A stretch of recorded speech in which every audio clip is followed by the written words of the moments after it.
গবাদি পশুর খাওয়ার জন্য লবণ ব্যবহার করা হয়। আপনি কেন খাবারে ব্যবহার করবেন? রান্না করা খাবার, কাঁচা খাবার একসঙ্গে রাখতে হয় না। ময়লার বাস্কেট এটা, তাহলে এটার ঢাকনা কোথায়? এখানে লেবেল থাকার বাধ্যবাধকতা ছিল, এটা আপনি ব্যবহার করেন নাই। আজকে আপনাকে সতর্কতামূলক 10,000 টাকা আর্থিক জরিমানা করলাম।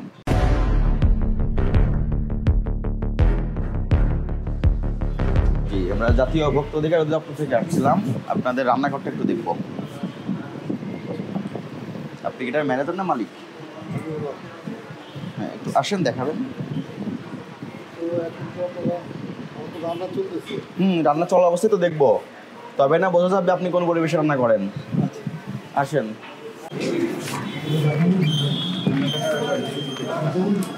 এখন পরিষ্কার করার জন্য দৌড়াদৌড়ি করছেন কেন?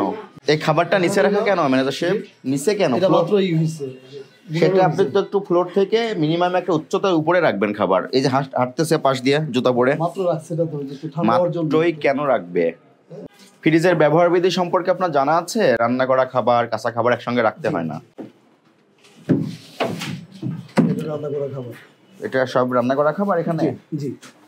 রান্না করা খাবার এতদিন ধরে ফ্রিজে কেন সংরক্ষণ করছেন? এটা তো প্রতিদিনেরটা মানে একদিন পর পর করা হয় আমাদের। এটা কি আবার গরম করে খাওয়াবেন? এটা তো রান্না হবে। আবার রান্না হবে? আপনি না বলেন এটা তো রান্না করাই। না, রান্না করা বলতে মানে এই যে এগুলি, এটা আপনি তো রান্না করা খাবারটা ফ্রিজে রেখে দিয়েছেন, পুনরায় আবার ওই রান্না না, এটা তো জাস্ট মডিফাই, ওই যে মুগ ডাল দিয়া মাংসটাকে মডিফাই করা হয়। মডিফাই বলতে কি বোঝাচ্ছেন? মানে মাংসটা মুগ ডাল দিয়ে রান্না করে এভাবে প্যাকেট করে রাখি, পরে আমরা 2 কেজি 4 কেজি 5 কেজি। মানে আপনারা কি খাবারটা কি দুইটা ধাপে রান্না করেন? প্রথমে মডিফাই করেন, পরে রান্না করেন? এখানে কি কি মশলা ব্যবহার হয় আপনার খাবারে?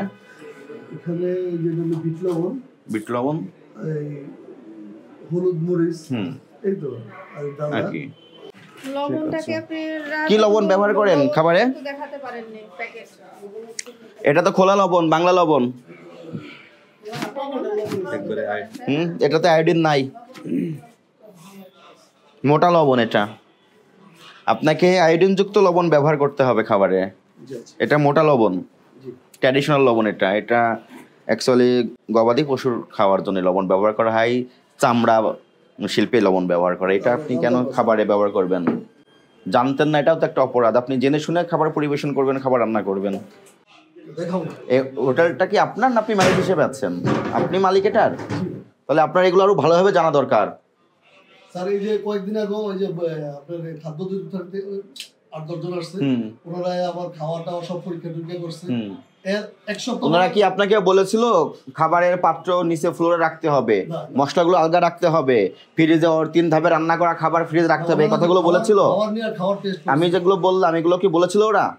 তাহলে এগুলো কেন করলেন আপনি? তাহলে ওটা বলে না, মানে ওনারা ওগুলি বলেন, আমার খাওয়াগুলি নিয়ে তারা টেস্ট করছে। এখানে কি ময়লার বাস্কেট এটা, তাহলে এটার ঢাকনা কোথায়? এই রান্নাঘরে একটা, এক্সকিউজ মি, আপনি একটু আসেন। ময়লার বাস্কেট এটা, রান্নাঘরে যত উচ্ছিষ্ট থাকে এখানে আপনি ফেলে রাখেন। তাহলে এখানে যদি কোনো মাছি বা পোকা বসে, সেই মাছিটা কিছুক্ষণ পরে এখান থেকে যে আপনার খাবারে বসতে পারে, তাহলে খাবারে ক্রস কন্টামিনেশন হলো কিনা, খাবারটা দূষণ ঘটলো কিনা? তাহলে আপনাকে এই জায়গাটা আরো পরিষ্কার পরিচ্ছন্ন রাখতে হবে। প্রত্যেকটা ধাপে যে যে সংশ্লিষ্ট আইনগুলো আছে সেই আইন মেনে ব্যবসাগুলো পরিচালনা করতে হবে, খাবার রান্নাঘরের পরিবেশ এটা রাখতে হবে। এটা তো রাখতে আপনি ব্যর্থ হলেন। এখানে কি আছে? এখানে কিছু নেই, এটা খালি নাম কি আপনার? সেম সাহেব।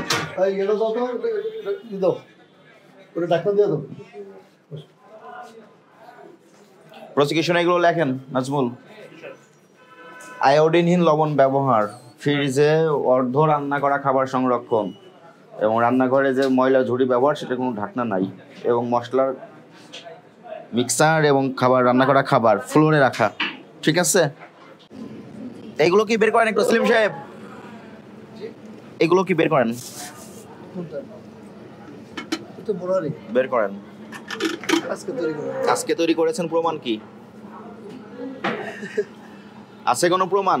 এখানে লেবেল থাকার বাধ্যবাধকতা ছিল, এটা আপনি ব্যবহার করেন নাই। এটা ভোক্তা অধিকার সংরক্ষণ আইনের 37 ধারার ব্যত্যয় ঘটেছে, একটা অপরাধ হয়েছে। আপনি তো এই অপরাধ স্বীকার করেন। এই বাস্কেটগুলোর চেহারা আপনি একটু দেখেন। আপনি আপনার বাড়িতে যেখানে রান্না বান্না হয় আপনার ফ্যামিলি মেম্বারদের জন্য, সেখানে কি আপনি এইভাবে খোলামেলা নোংরা বাস্কেট রেখে দেন? তার এখানে কেন রাখলেন? এটা স্যার একটু পর পরই যে ওরা ময়লা ঠিক ফেলায়, আছে, একটু আপনি ফেলায়। এমন একটা বিন ব্যবহার করবেন যেটা ঢাকনা থাকে, ফেলানোর পরে ঢাকনাটা ঢেকে দিলেন। আমার কথা বুঝতে পেরেছেন? এখান থেকে খাবারের ক্রস কন্টামিনেশন হওয়ার সম্ভাবনা খুবই বেশি থাকে। এই যে খোলা রেখেছেন, এখানে ব্যাকটেরিয়া গ্রো করতেছে, পোকা মাকড় কীট পতঙ্গ বসতেছে, এটা উড়ে যায় আবার আপনার খাবারে বসতেছে, খাবারটা দূষণ হচ্ছে, খাবার নিরাপদ থাকতেছে না। তো এই জায়গাগুলো আপনাকে ফোকাস করতে হবে, এগুলো সংশোধন করতে হবে। মূল্য তালিকা কোথায় আপনার খাবারের? কোথায়? এটাকে প্রত্যেকটা টেবিলে দেওয়া থাকে? জি, ঠিক আছে, প্রত্যেকটা টেবিলে আমাদের এখানে 2-3টা দেওয়া থাকে, যারা চায় টেবিলেও দিয়ে রাখবেন, পাশাপাশি একটা বড় করে বাঁধিয়ে এখানে সহজে দৃশ্যমান স্থানে লটকিয়ে প্রদর্শন করবেন। আপনার এখানে অভিযানে এসে আমাদের যে ফাইন্ডিংস গুলো আমরা বের করেছি, আপনার রান্নাঘর অস্বাস্থ্যকর এবং নোংরা পরিবেশ পাওয়া গেছে। আপনি রান্না করা খাবার ফ্লোরে রেখে দিয়েছেন, পাশাপাশি আপনি ফ্রিজে অর্ধসিদ্ধ খাবার, রান্না করা খাবার একসঙ্গে রেখেছেন। রান্নাঘরে আপনার যে বাস্কেটটা ব্যবহার করা আছে ময়লার জড়ি, সেটা কোনো ঢাকনা ব্যবহার করা হয় নাই। পাশাপাশি আপনার ফ্রিজে যে আপনি বোরানি রেখেছেন, সেখানে কোনো লেবেল ব্যবহার করা হয় নাই। ভোক্তাধিকার সংরক্ষণ আইন অনুযায়ী এখানে ভোক্তাধিকার বিরোধী অপরাধ সংগঠিত হয়েছে। আপনি অপরাধ স্বীকার করেন? তাহলে ভবিষ্যৎ করণীয় কি আপনার? আমার এগুলো ঠিক করতে হবে, যা যা বলছেন সবকিছু হ্যাঁ, আপনি সপ্তাহে 2 দিন পরে আপনার রান্নাঘরটা পরিষ্কার পরিচ্ছন্ন রাখবেন। ওখানে যে সমস্ত রান্না শ্রমিক আছে তাদের কোনো ছোঁয়াচে রোগ আছে কিনা সেই সিভিল সার্জন অফিস থেকে সেই সনদও রাখতে হবে, এবং তাদের কিছু নিয়মকানুন বলা আছে। মাথায় অ্যাপ্রন ব্যবহার করতে হবে, ক্যাপ ব্যবহার করতে হবে, ঠিক আছে? যাদের মুখে দাঁড়িয়ে আছে সেখানেও ক্যাপ ব্যবহার করতে হবে, হাত সবসময় পরিষ্কার রাখতে হবে। আপনি বাসায় যেমন নিরাপদ খাবার নিজের পরিবারের জন্য তৈরি করেন, এখানে কাস্টমারদের জন্য সেই একই খাবার তৈরি করবেন। আজকে আপনাকে সতর্কতামূলক 10,000 টাকা আর্থিক জরিমানা করলাম।